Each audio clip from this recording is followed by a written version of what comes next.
Hey everyone, good morning.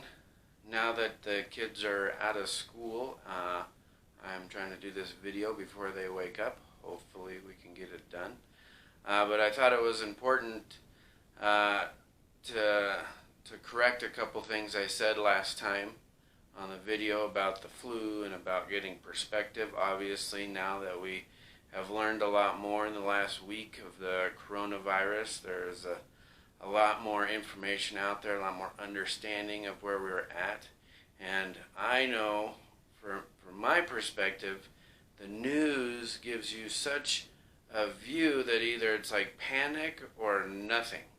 But they don't give you a lot of details, and I'm not quite sure why they don't give you some details. So I wanted to kind of clarify a few things on the coronavirus that I think that is now just now kind of coming out, but a lot of people are missing. The death rate on the coronavirus really isn't the big issue. Obviously, it's an issue that people are dying from it, but it's only like 3.6%, but depending. But the real issue is the hospitalization rate. The amount of people that are getting hospitalized is like 20%. So 80% of the people are fine or don't have symptoms or mild symptoms or flu-like symptoms, but 20% of the people are actually hospitalized. Now, if you take 100 people that get it, that means 20 people are hospitalized, okay?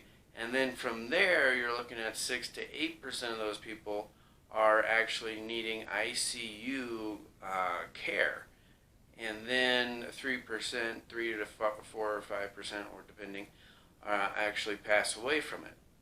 So if we have 100 people, that's not a big deal. 20 people in the hospital, 5 or 6 people in the ICU, and 3 people die.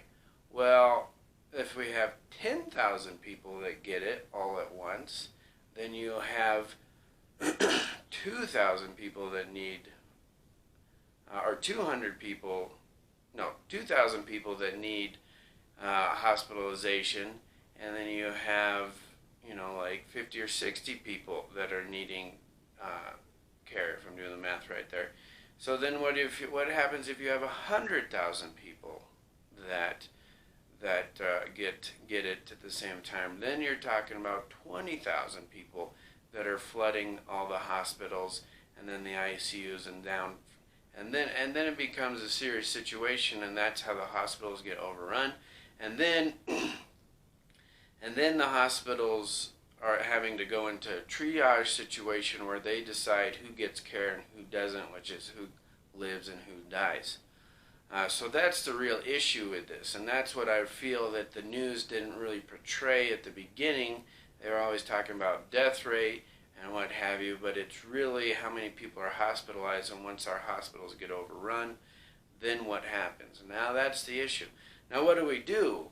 Do we panic? Do we freak out? Do we go hoard all the toilet paper? Like, I don't understand what the deal is with the toilet paper. Like, how many years supply of toilet paper does one need? I mean, like, you get those big Sam's Club packages of toilet paper. That's a good 3-4 months worth of toilet paper. I don't care who you are. Even if you have 10 women in your house, that's a lot of toilet paper. I don't understand that. Well, what do? Well, I'm going to double down on what I said last time. What I said last time is we need to speak life. And I still think we need to speak life. We need to speak life over our country. We need to speak life over the healthcare workers. We need to speak life over our leaders, that they make great decisions, good decisions, timely decisions. And and we have to look at this as a positive, as a time that a lot of us are out of work, a lot of us, our kids are at home, and we can look at this as a terrible situation, which it is, obviously, but we can look at the positive parts of it. And what are the positive parts? See, I believe that in this country we've had a pandemic of busyness for probably the last 30, 40 years, that we keep getting busier and busier and busier. I mean, really, and what happens from that is that we get scatterbrained. We get scatterbrained. And when we're scatterbrained, we have so many things going on. We want to do this, we want to do this. We need to, we need to be completely healthy. We need to take care of our kids. We got to be super successful at work and our houses, and then we're doing all this fun stuff. We're going to events and traveling, and we're doing so many things that we really don't have any time to focus on what's important. So I think if we take this time to truly focus on what's important, to take time to rest, that we don't, well, there's nowhere to go, so let's take time to figure out what's important. Let's take time to read. Let's take time to be with God and be quiet and hear His voice and and really clarify what is important in our life, and stop being so scatterbrained this way, that way, and the other way. This is a great opportunity. And then let's speak life. Let's truly speak life over our family. Let's speak life over our neighbors. And and it also, Jesus cursed the fig tree. He was walking along and he cursed a fig tree. The fig tree wasn't producing fruit. He was upset about it not producing fruit, and he cursed it. And they came back the next day, and that fig tree had withered up and died. So we can curse this virus. Let's curse this virus. Let's speak death over this virus. Let's command this virus to die. That we speak that this virus will die, that this virus will stop producing, that it will stop spreading, that it will lose the ability to infect, that it will lose the ability to harm. Right now, in the name of Jesus, I speak that. I speak that this virus is dead, that we are going to stop this virus, we're going to contain this virus, and that it is going to die, that it's going to stop producing, and it's going to stop infecting people. And I speak life. I speak life over our president, that he can make good quality decisions, that he's going to know what to do at the right time. And I speak life over our governors and our city officials, that they're going to know what to do at the right time, that they are going to make right decisions. And I speak life over all the medical people, that they are going to make right decisions, that they're going to take care of people, and they're going to know what exactly is needed, when is needed, Lord, and that they are preparing and that they are ready for what is coming.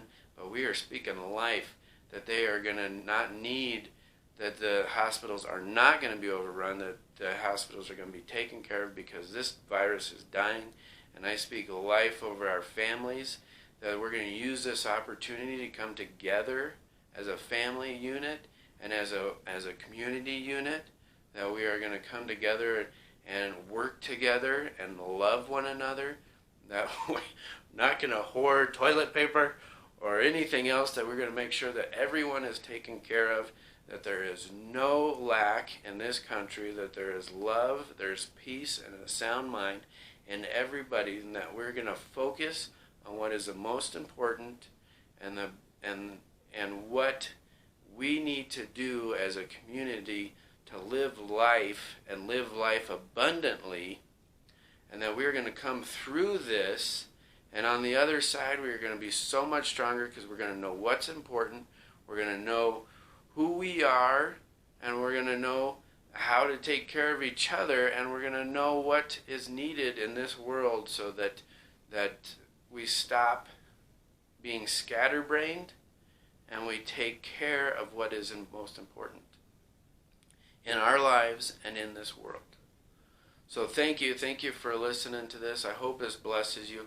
I just speak life over you guys, that everything that you do is prosperous, and everything that we are healthy, that we are strong, that you out there are walking with God and knowing what to do and when to do it. And thank you very much. Just praise for I pray for all of you, that you're strong, healthy, and taken care of. Thank you. Have a great and blessed day.